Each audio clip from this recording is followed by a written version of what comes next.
Oi, pessoal, tudo bem com vocês? Meu nome é Bárbara de Oliveira, sou fisioterapeuta, instrutora do Método Pilates e parceira do Grupo Vol.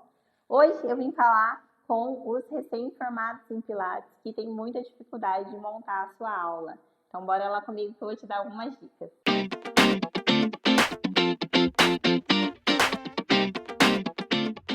Bom, eu já passei pelo que vocês estão passando, eu sei quão desafiador é nós montarmos uma aula e por onde começar, o que eu vou fazer e tudo mais. Então vamos lá. Primeiro a gente precisa fazer um planejamento, definir o que eu quero trabalhar naquele dia com o meu aluno. Eu costumo fazer geralmente semanal esse planejamento. Então na segunda-feira eu trabalho membros superiores, na quarta-feira eu trabalho membros inferiores e na sexta-feira eu faço um modo geral, tá? Mas tem alunos que fazem 2 ou 3 vezes na semana. Como que eu acabo organizando essa rotina? Um dia membro superior e powerhouse e um dia membro inferior e powerhouse. Dessa forma a gente consegue trabalhar de forma conjunta aí, tá?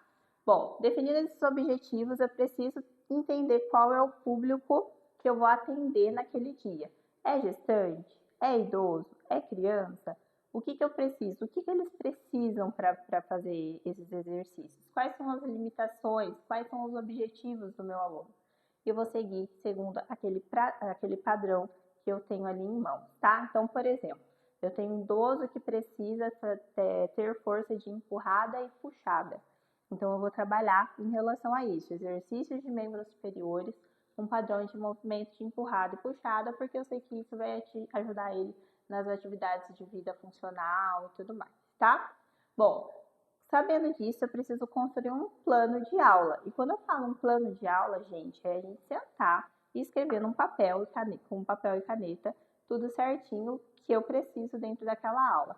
E daí eu vou colocar os exercícios que eu quero, tá? A duração e a intensidade desses exercícios. Então, por exemplo, eu quero uma aula que parta de um ponto para outro ponto, que comece em um ponto mais fraco para ir para um ponto mais forte. Então, eu vou aumentando as cargas ou as dificuldades do exercício, ok? Então, isso já me ajuda bastante para organizar a minha aula, tá? E eu vou preparar o material para isso. Quando eu falo de assim, preparar o material, se eu quero usar um acessório, alguma coisa do tipo, eu já vou deixar tudo perto ali do equipamento para ficar mais fácil depois, para não ficar precisando procurar e eu me sentir perdida, enfim. Então, fica mais fácil na minha organização. Então, quando eu coloco lá, acessório, por exemplo, vou fazer membro inferior com bola, acessório utilizado, bola. Então, eu já pego, chego na minha aula lá e já deixo a bola do meu ladinho, tá? Bom, passando disso, a gente vai montar a estrutura da aula. Então, 20% da sua aula vai ser o pré-pilates, que vai ser o aquecimento, você vai trazer o aluno para a aula, vai começar a preparar aquela articulação daquele corpo, enfim, o que você vai começar a trabalhar, tá? Logo após isso, a gente vai trabalhar com os exercícios principais, que são os exercícios de força, ok? Então, eu vou trabalhar ali 40% da minha aula dentro disso, exercícios de força, no qual eu planejei dentro lá do meu papel e da minha caneta, certo? Após isso, a gente tem duas formas de finalização. Ou a gente finaliza com um exercício de força para o meu aluno falar assim, nossa, saí muito cansado hoje, foi desafiador. Ou eu posso trabalhar com os exercícios de mobilidade, para o meu aluno sair mais relaxado e tudo mais. Isso vai demandar conforme aquilo que você montou no papel e na caneta. Outras dicas que eu posso te dar são questão de dicas de técnicas, tá? Então, foco na técnica. E como que a gente consegue focar na técnica, né? E lapidar os nossos olhares em questão à correção de alunos? É a gente praticando. Então, às vezes a gente monta uma aula maravilhosa no papel, só que quando a gente coloca na prática, não é bem aquilo que a gente pensou. Sai tudo errado. Então, é melhor você testar no seu corpo antes do que você chegar lá na hora da aula, para dar aula para o aluno e dar errado e você ficar todo sem jeito e tudo mais. Então, né, foco na técnica. Teste a sua aula antes. Faça, refaça, quantas vezes forem necessárias, tá? Usar uma linguagem clara e objetiva com o seu aluno também é primordial. Às vezes a gente quer empiriquitar muito alguma coisa, quer enfeitar muito alguma coisa que é básica, que é fácil. Fala assim, fulano, levanta o braço. Pronto, tá? Então, às vezes a gente precisa realmente usar um termo técnico, ser mais específicos e tudo mais, até para passar mais autoridade para o nosso paciente, mais confiança, para ele entender que a gente sabe o que a gente está falando.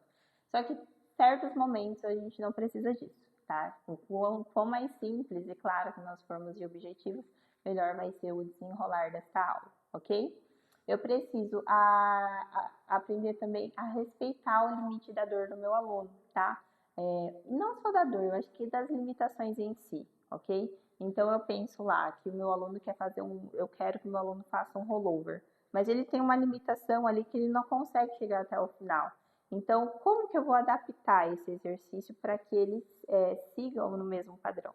Então, a gente até fala, a gente aprende nos cursos, né, que nós temos as progressões e as regressões. O certo não é mudar, não é o certo ou errado, mas o ideal seria não você mudar o exercício, mas que você trabalhasse ou uma regressão para que o seu aluno consiga fazer o exercício da forma que você idealizou e tudo mais, certo? Bom, segurança e prevenção. Eu preciso verificar se todo o meu equipamento está ok, se minha bola está ok, se meu telerband está ok, para a gente evitar o máximo possível de acidentes dentro das aulas. A gente sabe que às vezes acontece, isso é inevitável, mas isso eu consigo precaver antes, tá? Então, eu testar antes, eu verificar se o meu equipamento está bem seguro, tá? Para a gente evitar qualquer tipo de acidente, tá? Bom, comunicação e feedback é uma outra forma também que eu gosto bastante de trabalhar com os alunos e que me ajuda a aprimorar a minha aula, tá?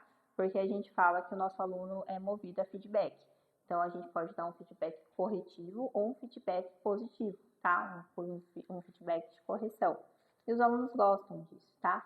Então, eu sempre brinco aqui nas aulas, eu falo assim, eu dou um tapa, um abraço, um tapa, um abraço. Assim, ó, fulano, essa ponte precisa ser um pouco mais alta. Da próxima vez que ele for fazer, fala assim, olha, foi muito boa essa. Tem algumas coisas que a gente precisa ajustar, mas a gente já evoluiu muito em relação à aula passada.